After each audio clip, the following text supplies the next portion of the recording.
You look good. How was your weekend? As Bill Krueger joins us here on the show, pucksports.com, YouTube, Apple, Spotify, Amazon Music, wherever you find your podcast. I love saying that.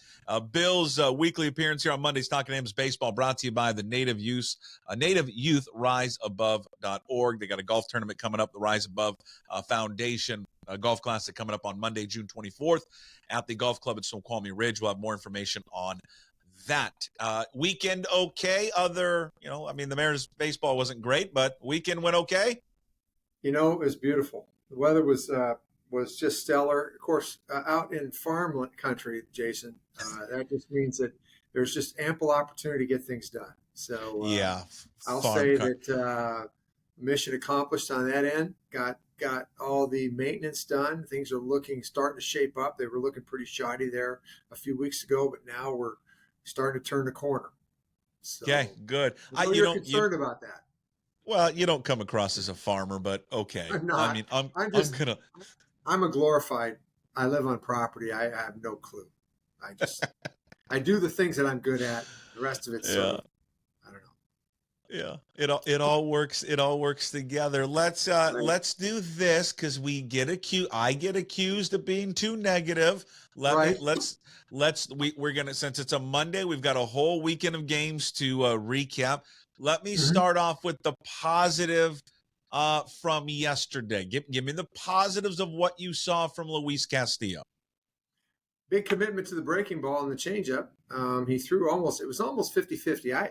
My tally had it just a fuzz under 50% breaking ball, that's 10-15% more, at least more than he's been throwing up to this point. So that was positive.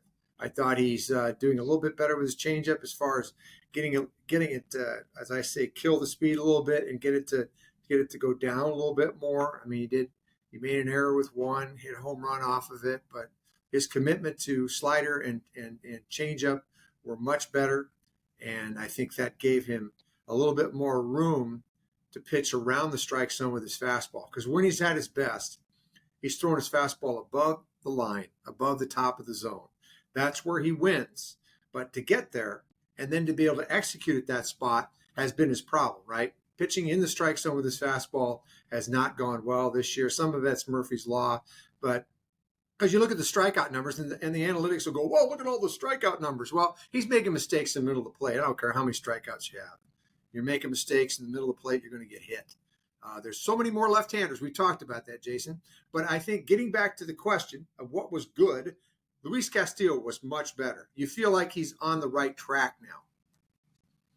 Yeah, because I think he had 23 swing and misses, which that's a high in Major League Baseball this season.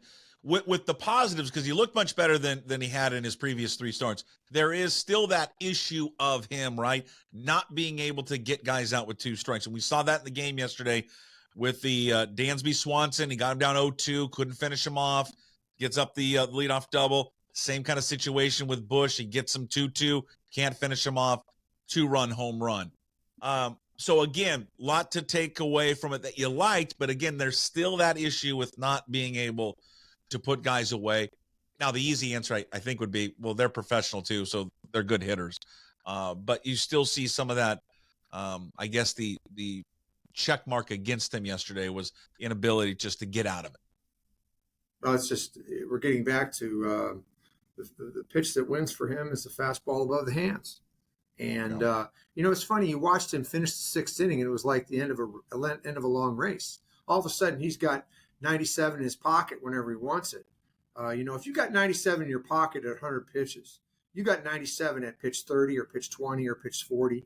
You don't save it for the end of your quote unquote performance.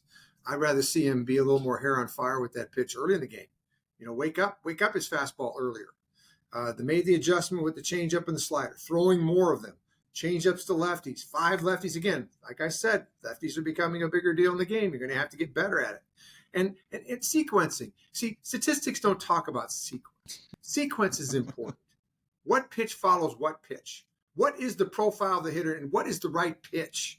As much as we talk about swing and miss and spin rate and how many this and how many that, it really comes down to the art of the game is how you put them together, Jason.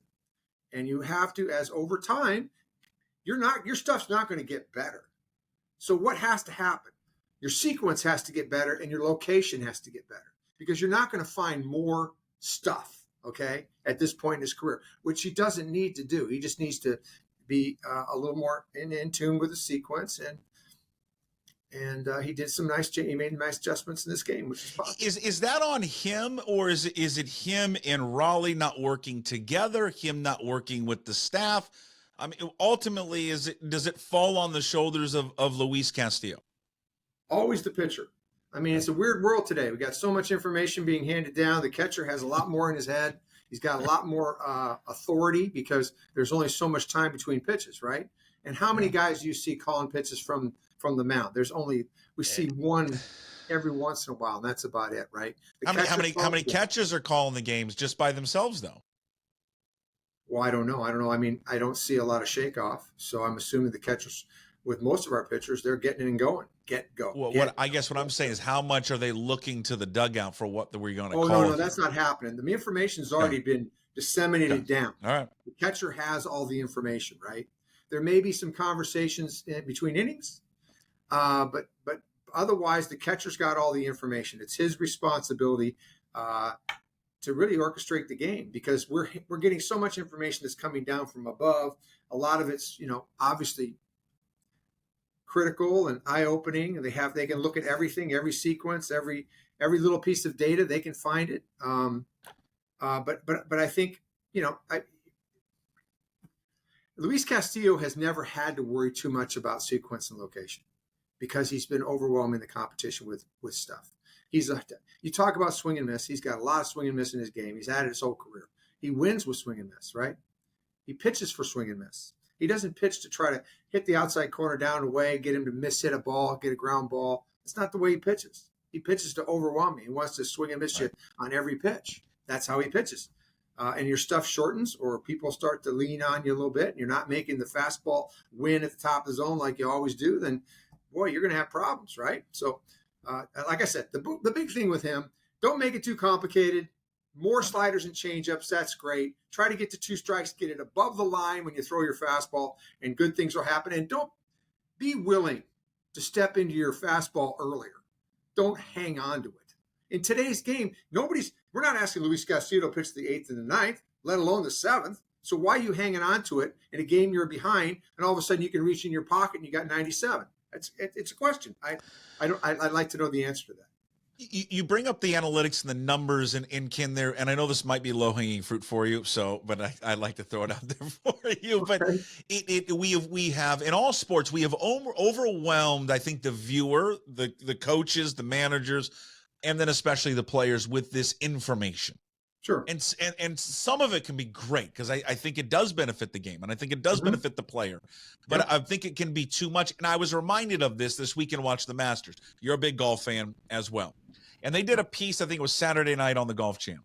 And they showed Scotty Scheffler it was pregame, working with his coaches, okay? And they were showing him, and they were saying, listen, this guy doesn't have I'm sure he does, but he doesn't have the track man out there. He doesn't have his coach sitting behind him and giving him updates constantly left and right. And that, did we lose you for a second? Hold on. I think we lost Bill for a second. Okay, we lost you for a second, but you're back. Yeah, I'm back. Okay, so they showed on Golf Channel a thing of Scotty Scheffler where he's just hitting balls and he's not being overwhelmed with a bunch of information, and he uses this old school grip tool. I've never seen it before, where on every shot, if you watched it this weekend, he does one thing before pre-shot. He checks his grip. And they were doing this story this weekend about how he doesn't get overwhelmed by the analytics. He pays attention to it, but a lot of it is just feel and touch, old school. And I just, with you talking there about Castillo kind of reminded me a little bit of that. We've gotten so far into the numbers and a little bit away from maybe the feel and sense of the game. Well, feel is important. Every game is unique. Your stuff's going to be unique every game, whether it's same with golf. Some parts of your game are going to be better than others. You have to, manage around that. You're not going to have the same slider, changeup, fastball every game. It's just not, it just doesn't happen. Right. So it still comes down to the action, the mano on mano, that matchup that day. Yeah. And some pitchers are a little bit more they own the sequence a little bit more than others. Some guys just want to get it and go. We're seeing a lot more get it and go in the game, and we have the pitch clock. We have a lot of things that have an effect on how much thinking the pitcher can do. Let's get to the Julio Rodriguez play. Here's the one thing that at least it's not that I don't understand. I mean, I understand what he was trying to do, but my thinking of it is, if you're going to give a guy a day off, let's just give him a day off. All right. If that was the plan, let's just let him have a whole mental day off and not throw him in the game. But so they give Julio a day off yesterday, but then they get late. They get in the ninth inning and they use him as a pinch runner. He gets picked off. It was a miserable end to a game, and probably the worst ending that you could ever ask for, a walk-off pickoff, and it was a terrific move over there by the pitcher to get him. The decision going into it, and again, listen, I'm not trying to make an excuse for Julio, all right, because he shouldn't have been picked off, but he did get picked off. What about the decision there from Scott Services to say before game, hey, we're going to give him a break, but then, we're going to throw him in there in the ninth inning, which, again, it just kind of felt like a tough decision there, I think, for Julio. I know the situation that Julio's being placed in, and I know Julio's got to be better, Bill, but what did you make of that decision by Scott Service to sit him but then throw him in there at the end of the game? Well, I think these guys, even most players, when they have a day off, they're usually available for pinch hitting duty or something late in the game. I think they wanted to keep him from swinging the bat. I think they wanted to give him a day to decompress offensively. But the opportunity to take a guy that's a plus runner and put him in the game at that point probably made a lot of sense. They asked Julio, and he said yes, right? Now, the art of stealing a base, Julio is obviously adept at it, but he's not a great, I wouldn't call him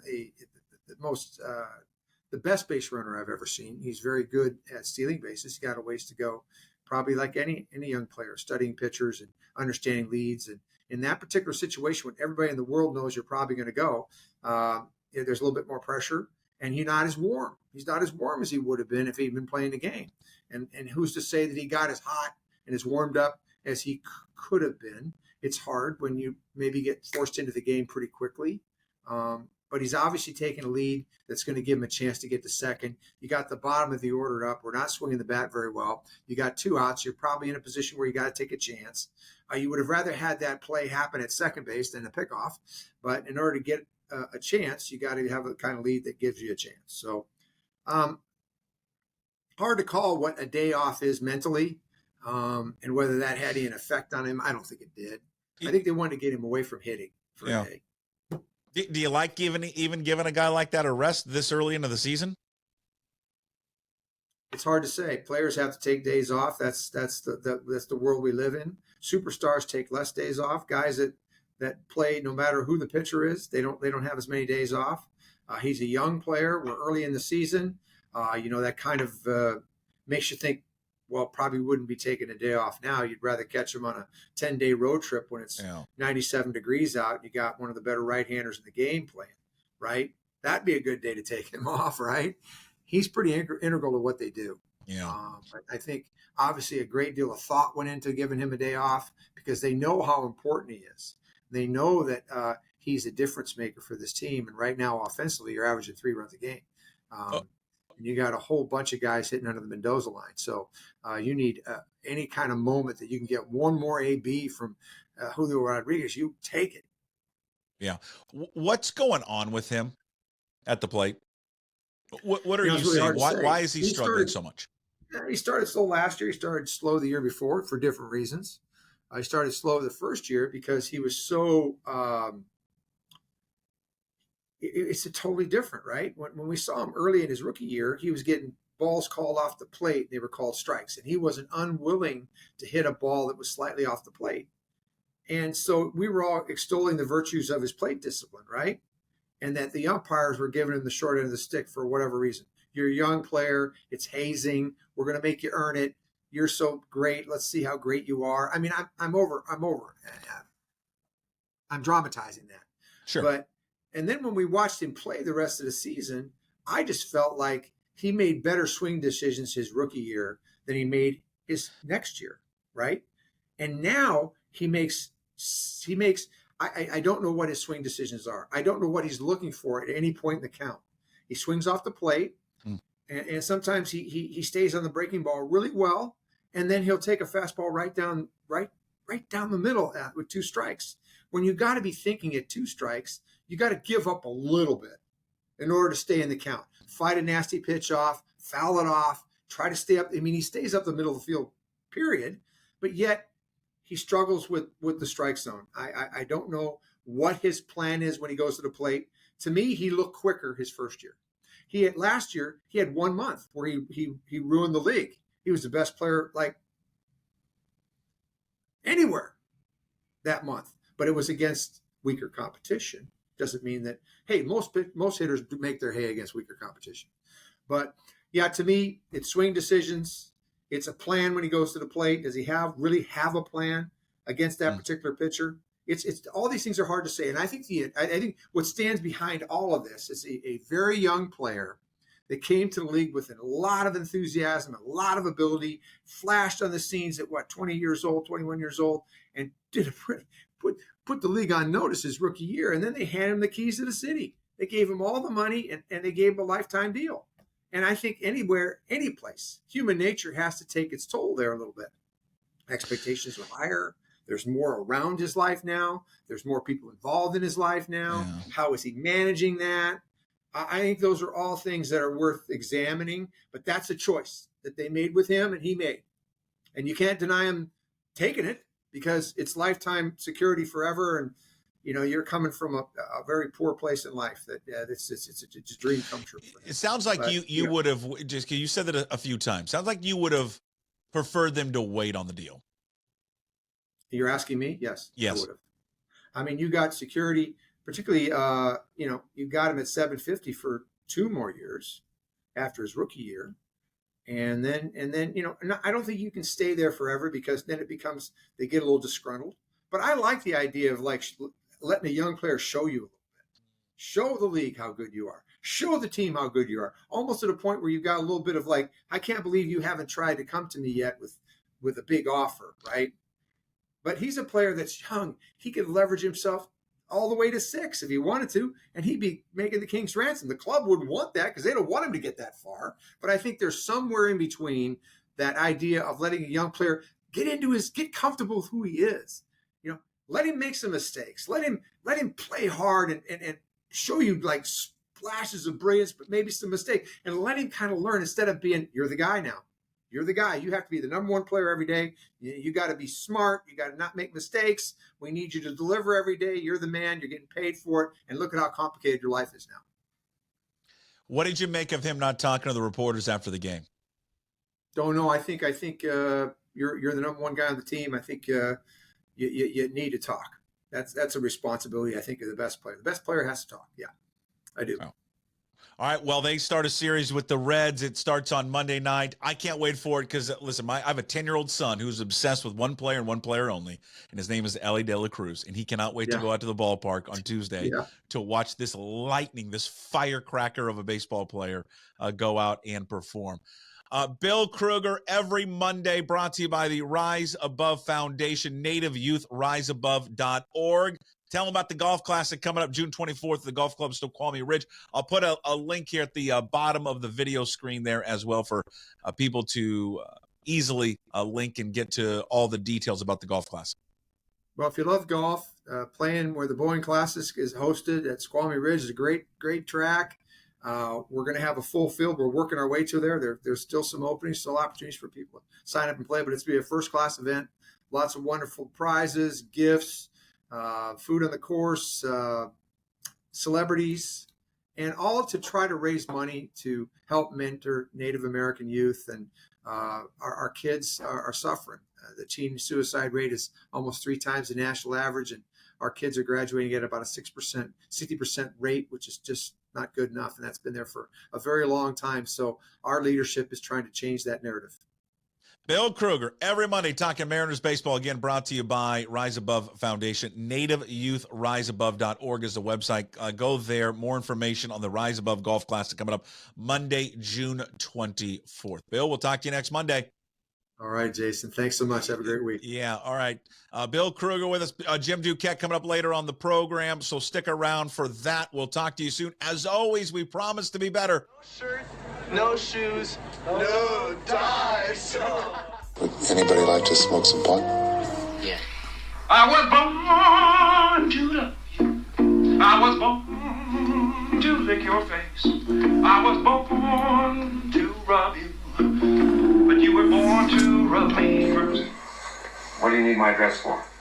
We'd like to send out a mailer. Mother of mercy, I don't speak Japanese!